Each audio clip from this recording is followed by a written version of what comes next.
ordinary conceptions of religion, because the desire to love God is itself perfectly transcendental.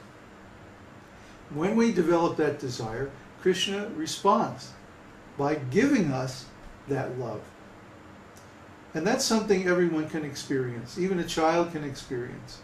If somehow or other we develop the desire to love Krishna, then Krishna responds from within our heart and we automatically begin to love him. This is a very wonderful thing. And this is the source of spiritual happiness. Once you develop this desire, once you develop this personal relationship with Krishna, then nothing in this world can really get us down. Just like the last week or so, I was having some health issues, some nasal infections and headaches and stuff like that. In the past, this would have really bothered me.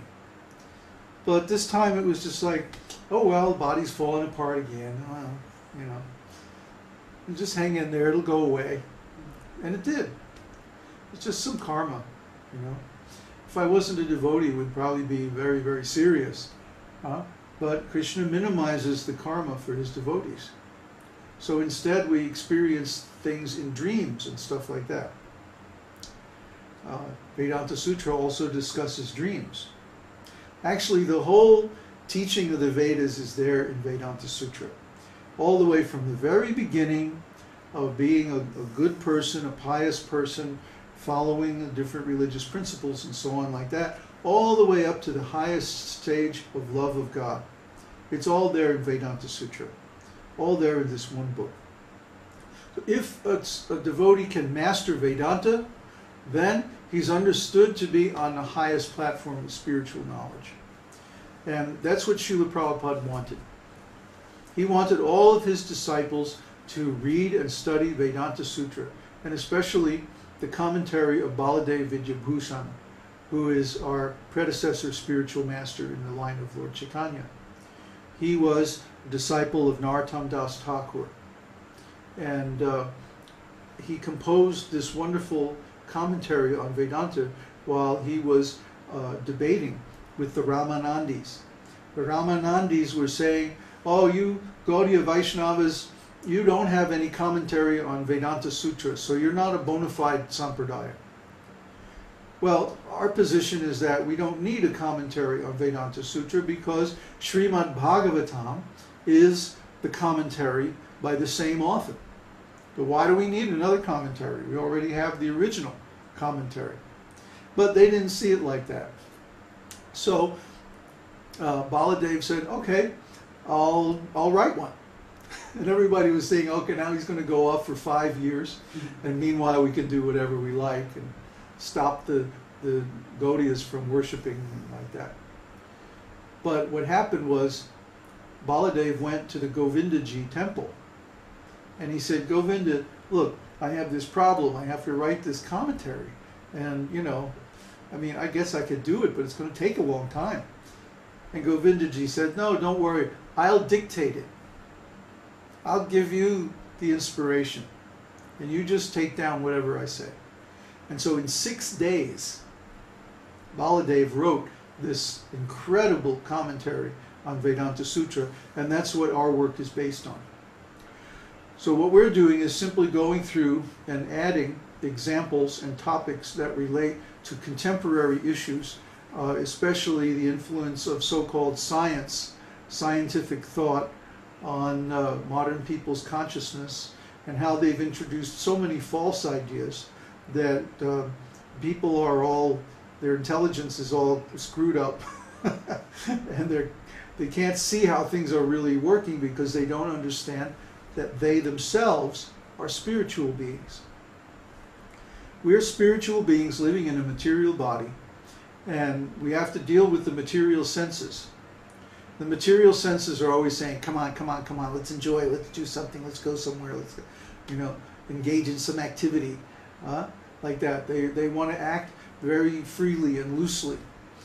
And the process of religion means the process of gradually restricting the senses, reining in the senses. Just like if you have a horse, out here we have, everybody's got a horse.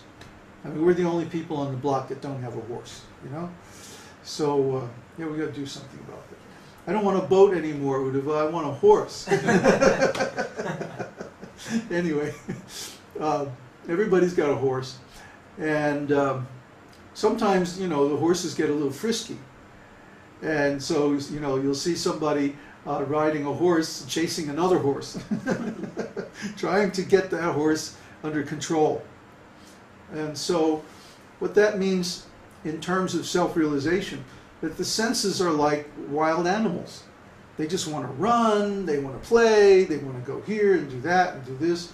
And we have all these conflicting desires coming from the senses. Then on top of that, we have other people around us telling us, you should do this, you should do that, you should go here with me, you should give me this, you should do this for me, you should do whatever I want, blah, blah, blah, blah, blah.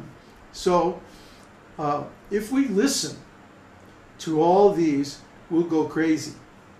Because they're all conflicting with one another, and they're also conflicting with our needs. Our needs are spiritual. I mean, of course, we need to maintain the body and simple things like that. But we don't need a new Maserati. We don't need a Learjet. We don't need all those clothes. We don't need to go to the club and drink or take drugs, intoxication, or any of that stuff. Why are we doing all that? Those are not desires that are coming from us. Those are coming from the senses and from the mind and from other people. So our real desire is, I want to be happy. Everybody wants to be happy because that's the desire of the soul. And everybody wants to know the truth. We want to know the truth. How is the world really working? So we have so many questions. And the problem is we go ask these questions to people who don't really know the answers. So they give us some concoction. Just stick with me, kid, you know, I'll tell you everything you need to know. Yeah. Trust me. Right? Like the car salesman in LA, you know. I saw a beautiful picture on the web the other day. In the background there's this, you know, funky car lot with all these old beat up cars, you know. Yeah, the American flag banners and all that stuff, you know, typical car lot. You know, the stickers on the car say, no job, no problem. No trabajo, no problema. Right? Like that. 2 languages, you know. You know you're in a funky neighborhood, right? And in the foreground, here's this guy, you know, and he's got this loud sports coat on, you know, and big gold chains, you know, and like rings on it, all gold rings on all his fingers, you know, and a big cigar in his mouth, you know, and he's got his hand out like, trust me, baby. That's the material world.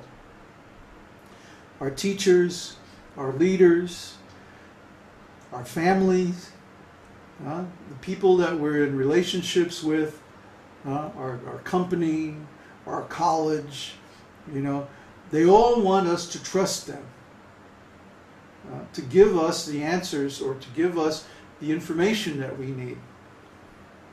But are they really trustworthy? No, because they have some selfish purpose in mind, just like the car dealer. He wants to get rid of that lemon. And so, you know, yeah, you look like a sucker. Trust me, baby, I'll sell you the best car. And all, you know, you can't believe that. If you do, you get cheated. So similarly, the people who run our schools, the corporations, the government, other people in our lives have some personal motive. Their motivation colors their communication. They're not giving you even the straight truth as they see it. They're giving you some edited version. Why? Because they don't really know, for one thing. And for another thing, they have some motivation. But the motivation of the Vedas is simply that everyone should understand the absolute truth, become self-realized, and go back to Godhead. Huh? Just like I already have this benefit. I'm already going back to Godhead. Okay? I don't need anything from you. You know, I already have some nice students and disciples. I already have a pension. You know, I don't need your money. I don't need anything from you. What am I doing? I'm giving you this knowledge, or I'm connecting you with this knowledge, and then it's up to you to go get it yourself. But I'm introducing you to it, like I'm saying, you know, here's Mr. Rockefeller. Mr. Rockefeller, this is so and so. You know, like, okay, now you guys go off and talk. And it's up to you to make the deal. I'm not going to make the deal for you. But you have to approach the Vedas, study them, implement their truths in your life, and get the benefit. That's what I did, and I'm just an ordinary